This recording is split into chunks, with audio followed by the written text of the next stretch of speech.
réunions du conseil municipal montrent à l'évidence la mise en place d'une politique de dupes dont seront victimes à terme les Sadirakaises et les Sadirakais. Notre maire poursuit dans son attitude de désinformation en multipliant les changements de position au gré du vent et de son intérêt personnel. L'exemple de la création de postes au sein de la mairie est très parlant. Il y a 1 an et demi, il décide de réduire les attributions d'un personnel et lui supprime même la quasi-totalité de ses primes, car, dit-il, elle manque totalement de compétences. Il crée pour le remplacer un poste et embauche comme stagiaire la 8e merveille du monde, selon ses propos. Aujourd'hui, virement de bord, il débarque et dégrade la stagiaire et réhabilite avec avancement la proscrite d'il y a 1 an. Le point caché de ces décisions, c'est l'augmentation de la masse salariale, car administrativement le maire peut désormais, suite au vote de lundi soir, embaucher sans l'avis du conseil municipal 2 personnes de plus à la mairie. Il fut un temps où Jacques Verdier affirmait, haut et fort, « Je ne serai pas le premier employeur de la commune », un temps qui semble révolu à l'approche de 2014.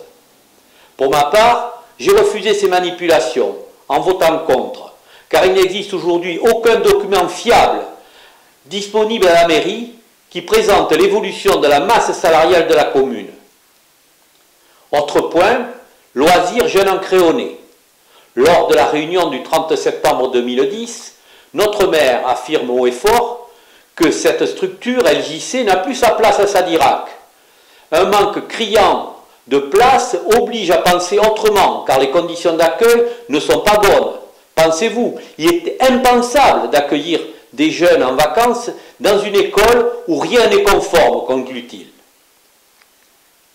Lundi, nous avons appris que LJC serait présent à Sadirac durant les 3 prochaines années. Un retour vers Sadirac, dans des conditions d'accueil incompatibles, si l'on en croit ce qu'il disait le 30 septembre 2010, incompatible avec un centre de loisirs digne de ce nom. Lors des questions diverses, une conseillère a demandé les raisons de l'absence dans le guide de la commune des commerçants situés au Planteil, à proximité de Madirac. Il ne s'agit pas d'un oubli, mais d'un acte volontaire, car ces commerçants sont hors la loi. Ils pratiquent leur activité en dépit de toutes les règles de sécurité, pas d'assainissement. Ils ont construit à la sauvette. Une procédure judiciaire a d'ailleurs été mise en route contre eux. Un réquisitoire en règle envers un commerçant pour lequel le maire voue un grand ressentiment depuis qu'il a quitté le centre-bourg de Sadirac. Sadirac et vous lui a donné la parole. Il répond à ces accusations. Tout d'abord, ça fait 2 ans que je suis sur ce site. Moi, personnellement, je n'ai rien construit puisque je suis locataire et je suis en règle par rapport à toutes les administrations qui gèrent mon magasin, notamment les douanes, et tout ce qui est au niveau social, idem, et même en taxe professionnelle aussi. La sécurité, pour moi, je ne pense pas qu'il y ait un problème. Après, une commission peut passer et on appliquera ce qu'elle souhaite.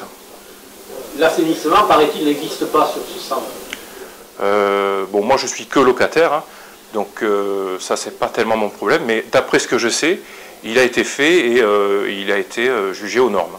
Bah, depuis 2 ans, je pense que j'aurais dû être fermé, sinon, si vraiment je suis hors la loi. Il faut voir aussi l'intérêt général, et notamment tous les habitants de Sadirac qui ne me connaissent pas ou qui vont me connaître. Je pense qu'il a cette attitude-là depuis que je suis sorti du bourg. Merci à vous de prendre le temps de vous connecter sur Sadirac.